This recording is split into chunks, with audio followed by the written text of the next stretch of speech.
안녕하세요. 미로연구소입니다.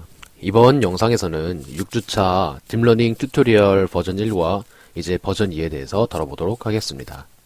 우선 지난번에 나온 것처럼 아나콘다 프롬프트에서 설치하신 가상 환경으로 우선 들어가 주세요.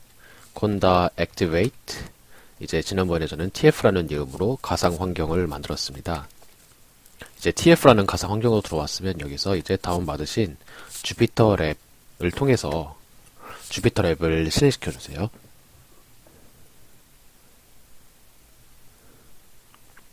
자, 이제 여기 이 주피터 랩에서 구글 드라이브에 있는 그 파일을 다운받아 주시면 되는데요.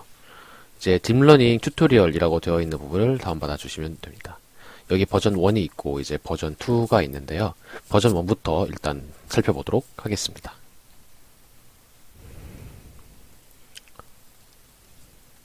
자, 우선 딥러닝 튜토리얼 버전 1인데요. 이 튜토리얼에서는 아직 안 배운 개념들도 일부 나옵니다. 가령 이제 옵티마이저로 아담이 쓰였다거나 하는 게 있습니다. 이게 이제 다음 주랑 다다음 주에 걸쳐서 이제 계속 배우게 되는데요. 그 이전에는 그냥 디폴트로 설정된 값을 사용하셔도 무방합니다.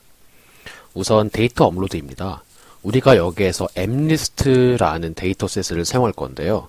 이 mlist 데이터셋이라는 것은 이제 데이터 사이언스 딥러닝 쪽에서 굉장히 출발점이 되는 그런 이제 연습용으로 출발점이 되는 데이터셋이고 일종의 튜토리얼 용도로 되게 많이 사용하는 그런 데이터셋입니다. 그래서 이것은 우리가 손으로 이제 숫자를 쓰잖아요. 0부터 9까지의 숫자가 있을 텐데 그런 숫자 그림을 가지고 이게 어떤 숫자인지 알아맞추는 다중 분류 문제, 멀티클래스 클래시피케이션 문제가 되겠습니다. 그래서 이 사진 데이터의 각 픽셀 값은 0부터 255 사이즈의 값을 가진 흑백 이미지이고 가로 28픽셀, 세로 28픽셀, 그리고 트레인셋의 6만 개, 테스트셋의 1만 개의 데이터가 총 7만 개의 데이터로 구성되어 있습니다. 우선 우리가 이런 데이터를 한 번에 불러올 수 있는 함수가 이미 텐서플로우의 케라스에 내장되어 있는데요.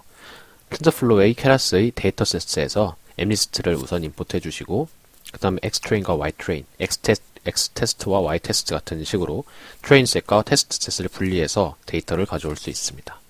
그러면 우리가 그 xtrain의 모양을 찍어볼 수 있어요. 쉐입을 찍어보면 6만, 28 by 28이죠.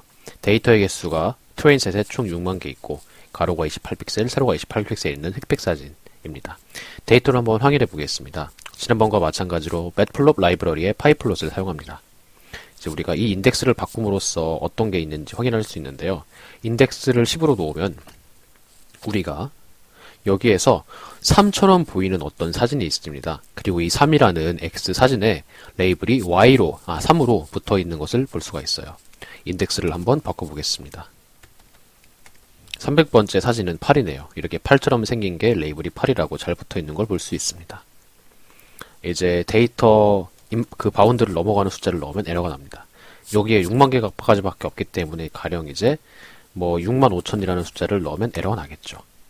이런 식으로 에러가 나고요. 이 범위 안에 있는 숫자만 불러오실 수가 있습니다. 지금 여기 이렇게 미국식으로 7자를 쓴 것도 볼 수 있습니다. 자, 이제 우리가 데이터를 확인까지 했으니 그 다음에 할 일은 데이터 전처리입니다. 프리프로세싱이라고 부르는데요. 데이터를 우리 딥러닝 모델 안에 제대로 넣기 전에 그렇게 일종의 가공을 해줘야 됩니다. 날 것 그대로의 데이터를 사용할 수가 없고요. 이제 우리도 그 돼지고기를 먹을 때 살아있는 돼지를 바로 넣지 않듯이 우리도 약간 그런 도축 과정 같은 전처리 과정이 필요합니다. 그래서 우리가 기본적으로 몇 가지 해줘야 되는 기본적인 전처리가 있는데 첫 번째, 텐서플로우는 기본적으로 그 자료형으로 플롯 32비트 실수형이라는 것을 사용합니다. 그래서 이제 혹시 모를 에러를 방지하기 위해서 sType이라는 함수를 사용합니다. assign type이라는 뜻인데요. 이 함수를 가지고 일단 여기 이 셀을 보시면 지금 선택된 셀을 보시면 xtrain과 xtest를 이제 sType 함수를 통해서 32비트 실수형으로 바꾸는 것을 보실 수 있습니다. 그리고 이전에 잠시 언급된 normalization 또한 데이터 프리프로세싱의 과정에 속합니다. 이제 이 normalize 과정은 사진 데이터인 경우에는 간단하게 우리가 255로 나눠줌으로써 최소 0, 최대 255였던 값이 최소 0, 최대 1이라는 값에 이제 범위를 가지게 되는 것을 알 수 있습니다.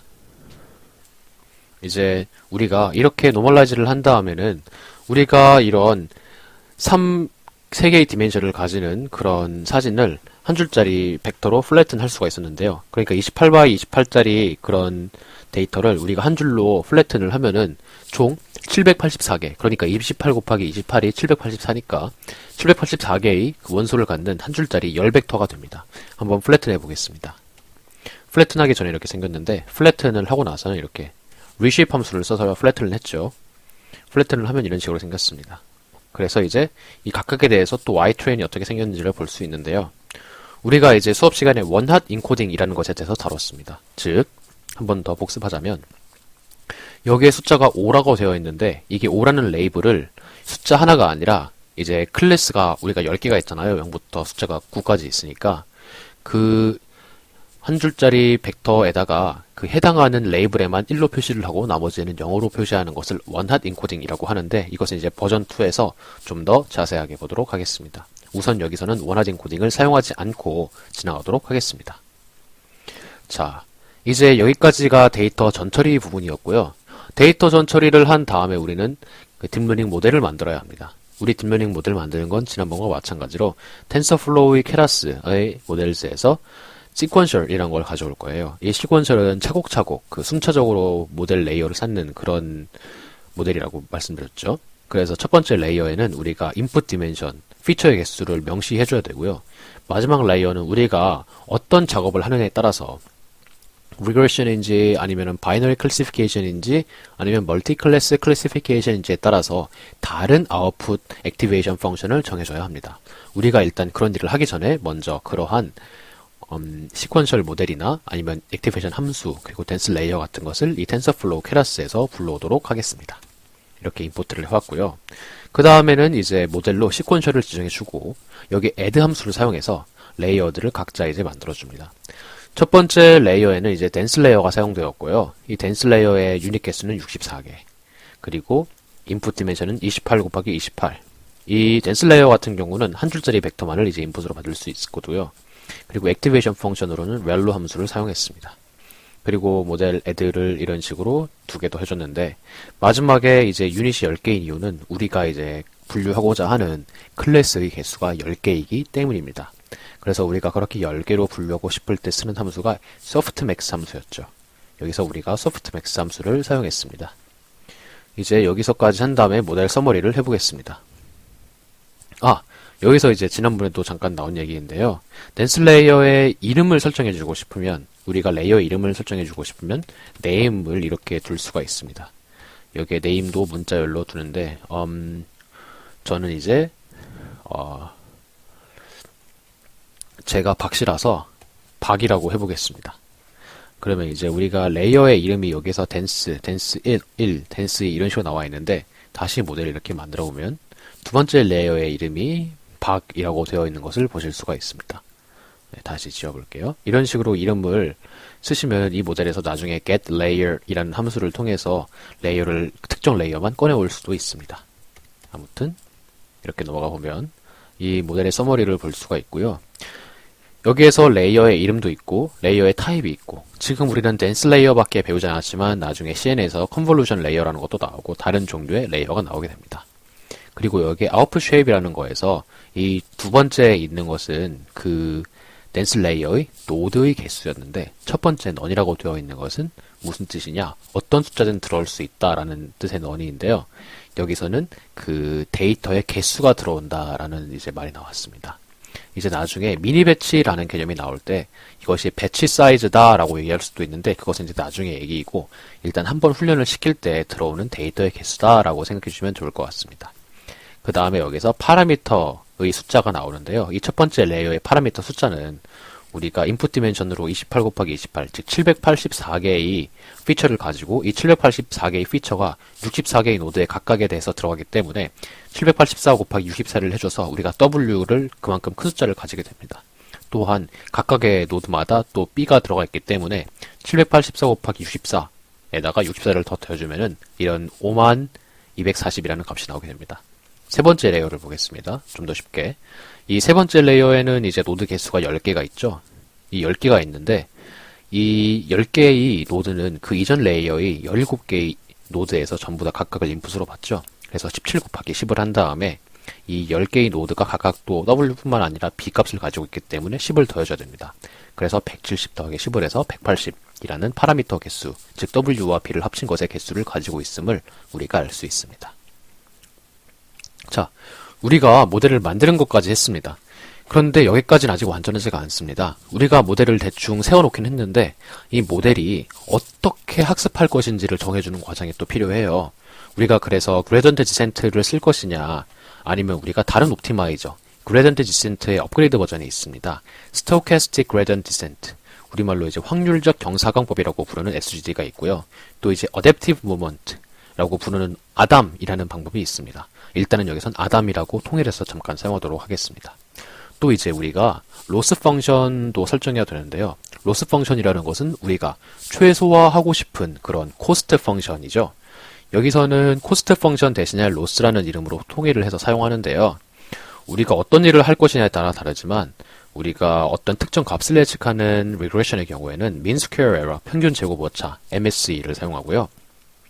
우리가 이진 분류, 즉 참, 거짓 등을 판단하는 이진 분류를 할 때는 binary cross entropy 함수를 사용합니다.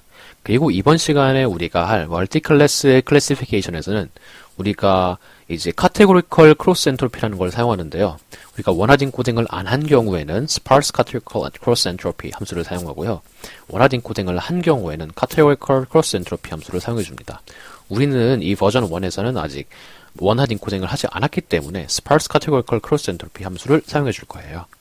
그리고 매트릭스는 이제 로스가 우리가 이제 계속 줄이려고 노력하는 값이었다면은 매트릭이라는 것은 그것을 이제 평가하는 지표입니다.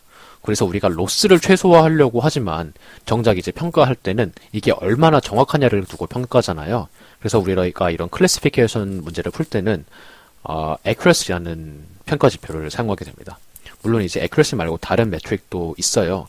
데이터의 분포가 불균형한다거나 할 때 쓰는 F1 스코어라는 매트릭이 있는데 그것은 다음번에 더 자세하게 다루도록 하겠습니다.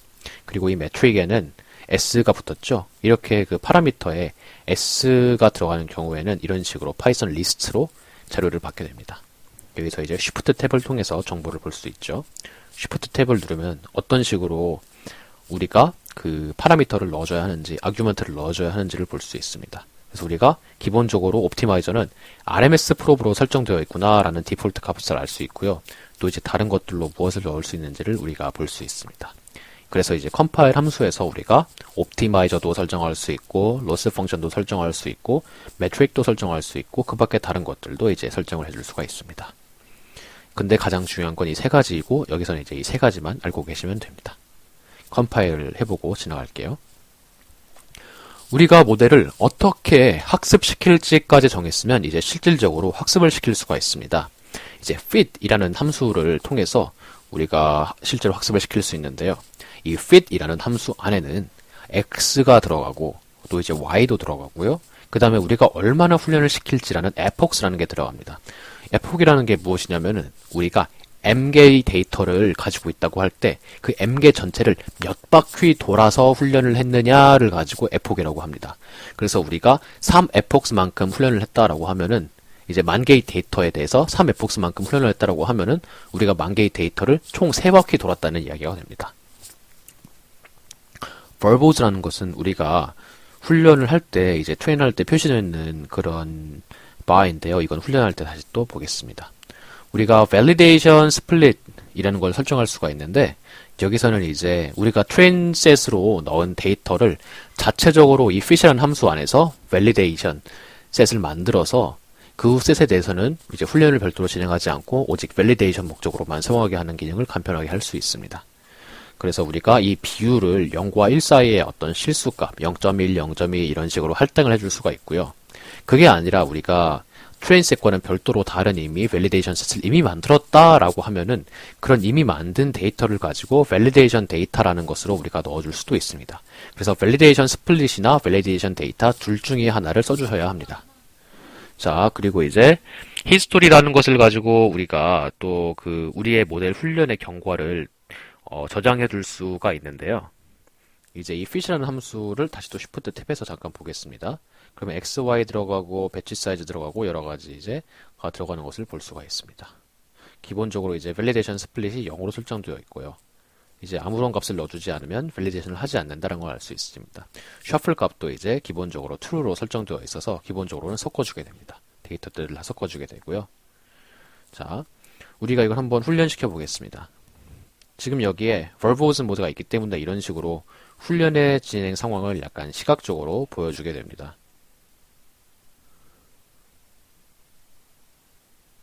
이것을 보시면은 몇 초가 걸렸는지가 나와 있고요.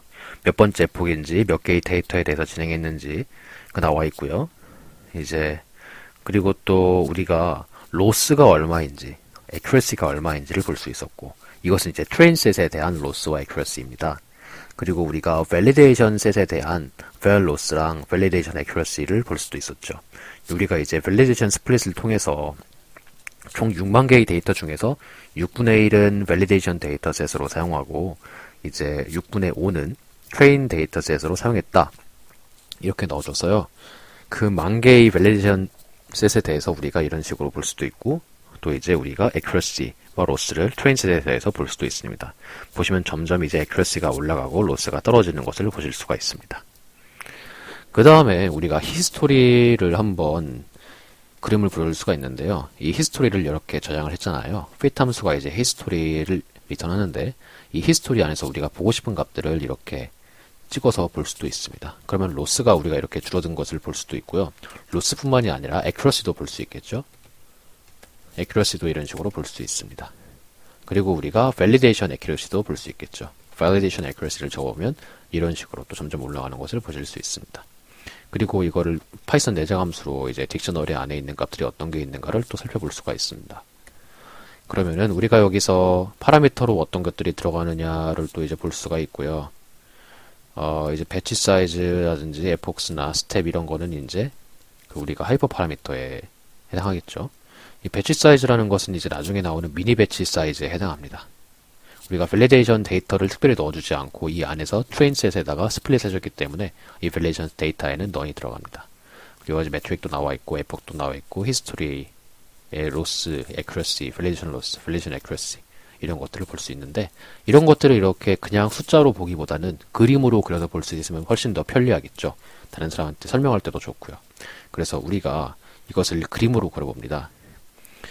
그런데 이제 그림으로 그리기 전에 이 add 메서드만을 사용했을 때의 단점을 얘기하면은 우리가 이걸 처음부터 다시 또 훈련을 시키고 싶다고 할 때 이런 식으로 훈련을 시켜버리면 지금 accuracy가 98%가 넘어가는 것을 볼 수가 있어요. 굉장히 높게 나오죠. 그래서 우리가 그 훈련을 이제 처음부터 시키고 싶은데 이제 아까 훈련된 모델에 계속 이어져서 훈련되게 됩니다. 그래서 우리가 새로운 모델을 만들어서 훈련시키려고 하면은 또다시 시퀀셜, 모델은 시퀀셜, 그 다음에 모델 애드 이런 식으로 써줘야 되는 번거로움이 있죠. 복사 붙여넣기를 해야 된다는 번거로움이 있습니다. 그래서 이런 번거로움을 이제 간단하게 해결하는 법이 버전 2에 나오는데요. 일단 이런 식으로 우리가 훈련을 한 번 더 시켜봤습니다. 자, 우리가 이제 그래프를 조금 더 이제 시각적으로 그려보도록 하겠습니다. 우선 그 로스가 어떻게 줄어들었는지를 보도록 할게요. 마찬가지로 지난번과 마찬가지로 matplotlib 라이브러리의 pyplot에서 우리가 그림을 그려볼 수가 있는데 이제 로스랑 validation 로스라는 것을 히스토리 아까 거기에서 가져오고요. 여기 히스토리를 두 번 적어줘야 됩니다. 이 히스토리 안에 다시 또 히스토리가 있습니다. 그리고 이제 epochs라는 것은 우리가 이제 훈련을 시킨 횟수를 의미하는데 이렇게 적어주시면 되고 이 로스라는 어떤 그 리스트의 길이만큼 우리가 훈련을 시키는 게 되겠죠. 그 다음에 우리가 이 PLT라 가지고 이름으로 가져온 파이플롯에 우리가 에폭만큼 로스도 표시하고 밸리데이션 로스도 표시하고 싶은데 하나는 이제 빨간 선으로 하고 싶다고 할 때 이렇게 R을 적어주면 되고요. 하나는 또 이제 파란 선으로 할 때는 이제 B를 적어주시면 됩니다. 다른 색깔도 이제 설정이 가능한데 이 매플럼 라이브러리 관련 이제 문서에 보면은 자세히 좀 더 설명이 나와 있습니다. 아무튼 이 레이블을 트레이닝 로스라고 붙여주고요. 또 이제 이 파란 선의 레이블을 validation loss라고 붙여주겠습니다. 그리고 이 PLT의 제목을 training and validation loss라고 붙여줬고요. PLT X 레이블은 이제 epochs라고 이제 붙여줬고 이게 타이틀이고요. 이게 X 레이블이고요. 이게 Y 레이블입니다. 여기에 이제 레전드라고 하는 것은 여기 조그맣게 생긴 이 상자 있죠. 빨간 선은 이제 트레이닝 로스, 파란 선은 밸리데이션 로스라고 되어 있는 이 부분인데 우리말로는 범례라고 하는 부분입니다. 이것을 이제 쓰느냐 쓰지 않느냐에 따라서 표시해 줄 수도 있고 표시 안 해줄 수도 있습니다. 이걸 이제 주석 처리해서 실행을 시키지 않는다면 범례가 없죠. 이제 범례를 표시하고 싶을 때는 레전드를 적어주시면 됩니다. 이제 accuracy도 마찬가지로 동일한 방식으로 한번 그림을 그려보게 하겠습니다. 여기로 보시면은 이제 트레이닝 로스가 계속 줄어드는데 밸리데이션 로스는 좀 이제 위에서 붕 뜨는 걸 볼 수 있습니다. 약간의 오버피팅이 있다고 볼 수 있는 상황이죠. 여기도 마찬가지로 트레이닝 accuracy는 이제 높은데 밸리데이션 accuracy는 막 그렇게 높아지지가 않습니다. 우리가 이게 5번째, 6번째, 7번째, 8번째, 9번째 하는 식으로 계속 이제 에폭을 돌렸기 때문에 에폭 수가 많아지면 많아질수록 오버피팅 현상이 일어난다는 것을 여기서 또 경험적으로 관측해 볼 수가 있죠. 아무튼 이제 이 문제에 대한 해결은 다음번으로 미루고 우리가 최종 테스트를 하는 것까지 한번 보도록 하겠습니다. 우리가 테스트 셋을 맨 처음에 빼둔 만기가 있었죠. 밸리데이션 셋이랑은 다르게. 그래서 이 테스트 셋을 가지고 마지막으로 최종 평가를 해줄 텐데 이때는 evaluate이라는 메서드를 사용합니다. evaluate이라는 함수를 사용하는데요. 여기에 들어가는 것은 x, y 그리고 verbos가 들어갑니다.